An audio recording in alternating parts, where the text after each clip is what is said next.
a series that you probably have to be very devoted to fantasy to get through. And that is... what are they called? The Chronicles of Prydain. Woo! Okay. These books are definitely something.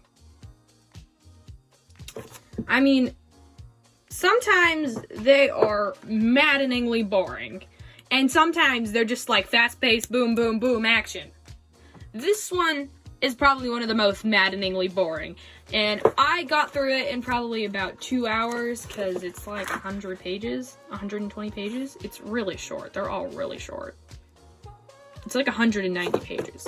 I got through that in a couple hours, actually like a car ride to somewhere. Knocked it out. But once you get to the later books, you not only get a pretty great ship, you also get enemies, cool castles, that ghoul dude, and that castle. Our main character, Turan, is a pig boy at Caer Dallben,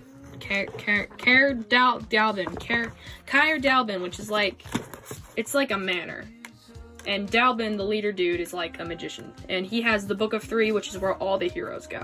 And Turan wants more than anything to be in the Book of Three, so he goes out to find something he can save. Him, along with his friend Gurgi and... okay. Never mind. Okay. Wenhen is an oracular pig, and Turan is her caretaker. And oracular basically means this pig can see the future. So once the pig gets loose, if you can understand the pig, you know the future. So he goes and finds Wenhen, and along with him, his friend Gurgi and some prince guy. Who's that prince guy? His name is like Prince Gwydion. Yeah, Prince Gwydion. They go off, they find Wenhen. They actually think Gwydion's dead for a little while, but he's not. Sorry if that's a spoiler. Good books. Definitely have to be very devoted to fantasy to read them. I'm not saying this is like my last resort if I didn't have anything else to read, but it also definitely isn't my first choice. At least the first book wasn't. If I had already read these and I was just gonna skip to a book, I would definitely skip to the Castle of Lear. So that's that. Good books, pretty well written, a little bit old-fashioned. They're like what you would expect from an older fantasy book. But yeah, pretty good in my opinion. On to the next series. Now I know why the Chronicles of Prydain are super old-fashioned is because they were written in 1965. Anyways, just that's the little blip I noticed. I read the inside of the release date. They're really, really old. But they're good for being really old books, because usually I don't like old books. Next series, okay. One of the crowning jewels of my collection. Keeper of the Lost Cities. This is actually most of the reason I decided to do this review video, because of these beauties. Look at them, 8 books, all of them really giant. I mean, look at book 6. Book 6 is like 800 pages. That's more pages than like one of the longest Harry Potter books. I cannot begin to explain these books, and I will not. I could make an entire video full of more spoilers than you've ever seen in a video. Just me ranting about this plot. Because it's complicated. It's got good characters. It's got great characters, actually. And on top of that, there's just like this big 4-headed love quadrilateral that just doesn't want to be fixed. We'll get to that later. Keeper of the Lost Cities has lots of main characters, but the main character is Sophie Foster. She is just a regular human girl who's actually an elf, not actually human, as you will find out. And she's a telepath. She can read minds. And, you know, that's the thing. And this dude, Fitz, that's not Fitz. Uni thinks that's Fitz. That is not Fitz. Don't be fooled. That's Fitz. That's my rant. So he finds her. He's like, hey, you're an elf. He takes her to the Lost Cities. And there is the Black Swan. The Black Swan is the big enemy. They have to defeat the Black Swan. And that's in book 1. That's the big plot here. in book 1. Now on to the ship thing, because if I told you any more about this, I would end up giving away the entire plot. I could go through all of these, but book 1 is probably the safest thing for me to talk about, so that's what I will do. The big ship thing here. Oh, wow. Okay, so we got 3 dudes. We got Dex. Dex is her best friend. So we have Dex, we have Keith, and where's Fitz? Fitz, the guy who's upside down.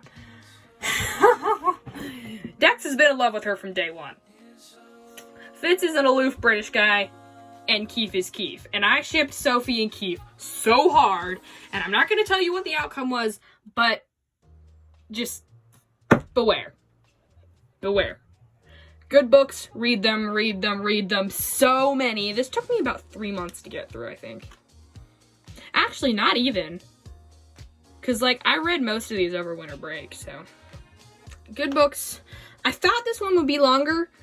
I could make this easily very, very long, but I won't, because if I did, I'd end up spoiling everything. So, that is Keeper of the Lost Cities. I'm sorry if, like, you've read these, you didn't quite get, like, I'm sorry. They're good. They're great, even. Please, read them. Tell me what you think in the comments.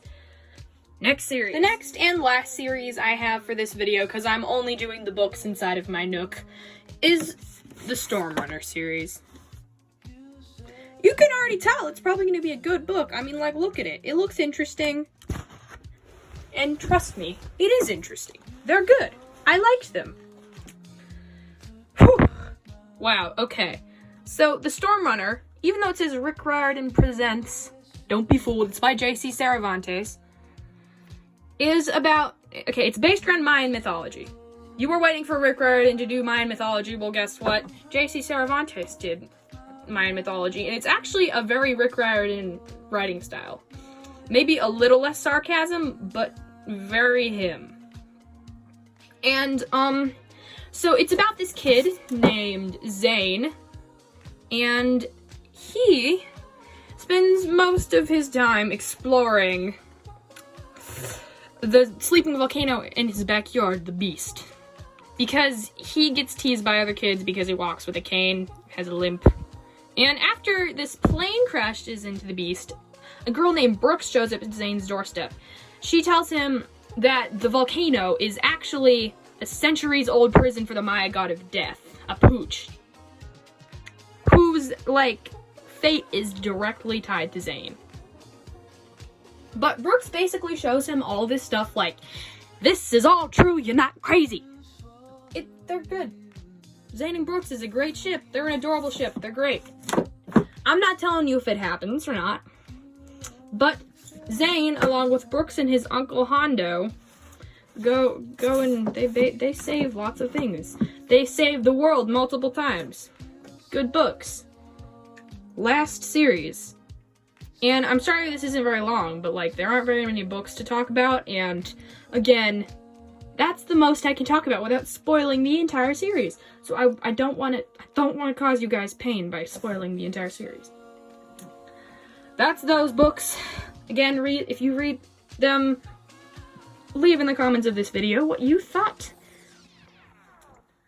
That's the last series. Now to the outro.